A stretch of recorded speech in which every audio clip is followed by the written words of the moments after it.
भंडारी, प्रदीप क्यों ऐसे आरोप लग रहे हैं? केजरीवाल जी कह रहे सबको डरा धमका रहे हैं आप, क्यों भाई? मेरा निवेदन है मानक जी, 6.5-7 मिनट तक ये बोली थी। अब मैं कुछ तथ्य रखूंगा तो आप देखिएगा कि हारती हुई पार्टी बीच में बोलना शुरू करेगी, तो मैं उम्मीद करूंगा कि उस वक्त ये शांत रहें।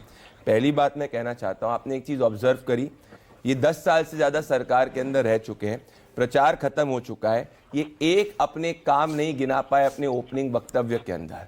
रीना गुप्ता एक काम नहीं गिना पाई, एक पार्टी जो 10 साल से ज्यादा तक दिल्ली के अंदर राज कर चुकी है। इसी से समझ सकते हैं आप कि इनको पता है कि इनके खिलाफ भयानक एंटी इनकम्बेंसी है और ये चुनाव हार रहे हैं। केजरीवाल जी भी चुनाव हार रहे हैं, मनीष सिसोदिया भी चुनाव हार रहे हैं, आतिशी भी चुनाव हारी, आम आदमी पार्टी पूरा चुनाव हार रही है। ये जो पार्टी एक आंकड़ा तक नहीं दे पाई। हम पूर्ण बहुमत की सरकार बनाने जाने वाले। अब मैं आपको डेटा और फैक्ट्स के हिसाब से बताऊंगा, पहले इनके झूठ को एक्सपोज कर दूं। ये रहा इनकम टैक्स का ब्रैकेट। 8 करोड़ लोग देश भर में टैक्स देते हैं, 90% मिडिल क्लास जो है उसको 0 टैक्स देना पड़ेगा। 12 लाख सालाना इनकम जो है दिल्ली में 50% अंदर सैलरीड क्लास की है, 0 इनकम टैक्स देना पड़ेगा हर सैलरीड ब्रैकेट के अंदर। एक करेक्शन कर दूं, 8 करोड़ शायद 7.5 करोड़ के करीब रिटर्न्स फाइल होती हैं, हाँ। लेकिन टैक्स पेयर जो है वो 3 करोड़ ही है। बट मैं रिटर्न्स के हिसाब से बोल रहा हूं, आईटीआर रिटर्न्स की बात कर रहा हूं मैं। नहीं, उसमें टैक्स देने वाले नहीं है ना, वो है, पर 90% जो ब्रैकेट आता है वो 12 करोड़ से कम का ब्रैकेट आता है। तो अगर मैं आईटीआर रिटर्न्स की भी बात 12 लाख से कम, 12 लाख से कम का ब्रैकेट आता है। तो ओवरऑल जो है दिल्ली के अंदर वर्चुअली मिडिल क्लास को कोई टैक्स नहीं देना पड़ेगा। Point number 1। पॉइंट नंबर 2 मैं आना चाहता हूं क्यों हम चुनाव जीतने वाले। सिंपल एग्जांपल दूंगा।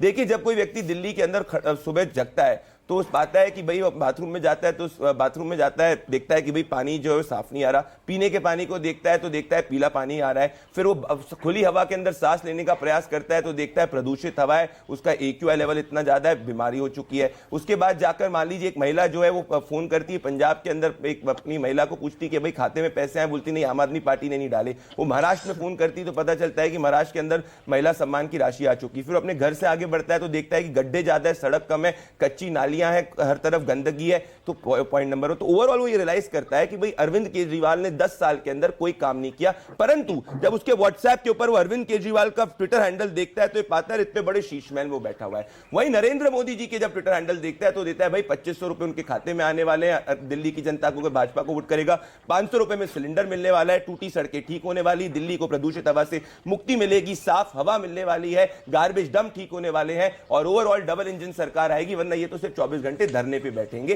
तो मेरे हिसाब से वर्डिक्ट क्लियर है। अब मैं आपके पास आना चाहता हूं कि ये जो आरोप क्यों डरा धमका रहे हैं कार्यकर्ताओं को? अच्छा, आप मुझ पे विश्वास करेंगे कि कोर्ट पे विश्वास करेंगे? मेरे बताइए, ज्यादातर आप हाईकोर्ट पे विश्वास करेंगे।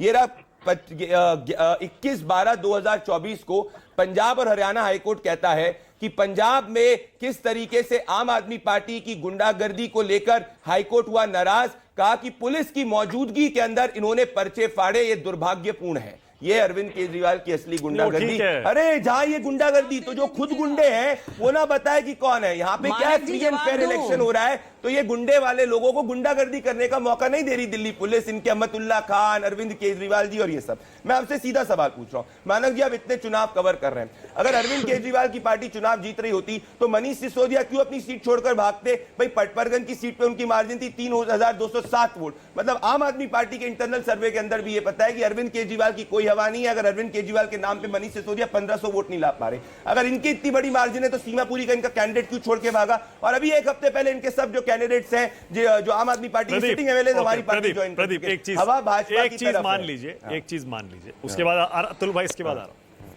इस बार आपने आपके जो कोर मुद्दे हैं ना उन पर चुनाव नहीं लड़ा। मान लीजिए ये बात, आपको अरविंद केजरीवाल आम आदमी पार्टी के चुनावी मुद्दों की पिच पर जाना पड़ा। कैसे? योजनाएं उनकी बंद नहीं करेंगे, 2500 रुपए हम भी देंगे, सिलेंडर हम भी देंगे, ये भी देंगे, वो भी देंगे। सबसे पहले महिला सम्मान राशि मध्य प्रदेश के अंदर लागू हुई। महिला सम्मान राशि लागू करने वाली पार्टी भाजपा, झूठी घोषणाएं करने वाली पार्टी आम आदमी पार्टी। तो पिच उनकी कैसी? नहीं, इस बार आपने दिल्ली में बटेंगे तो कटेंगे नहीं किया, एक है तो सेफ है नहीं किया, हिंदुत्व राष्ट्रवाद वाले मुद्दे नहीं आए, योगी जी भी कम ही आए। फिर वो शीश महल, शराब घोटाला, आपने जो जनता से जुड़े डायरेक्ट मुद्दे थे, ये चुनाव आपने उन मुद्दों पर लड़ा है। एक चीज आप क्या वजह है? मानक जी एक चीज आप समझिए, क्योंकि आज व्यक्ति जान चुका है कि ये तो चुनावी हिंदू है ही।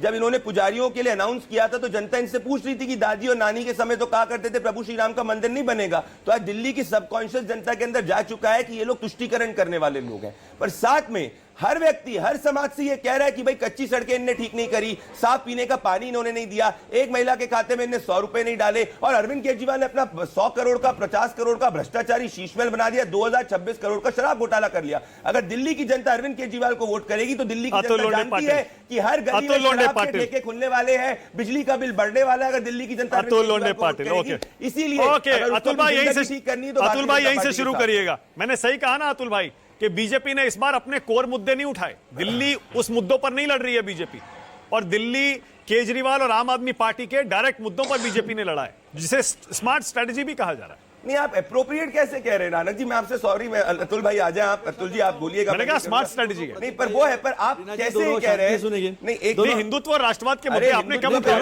आप हमारी 80% स्पीच हर इलेक्शन में उठा के दीजिए, डेवलपमेंट में होती है 20%। वही तो कह रहा हूं, करते हैं हर इलेक्शन में। मैं वही कह रहा हूं। हाँ बोलिए।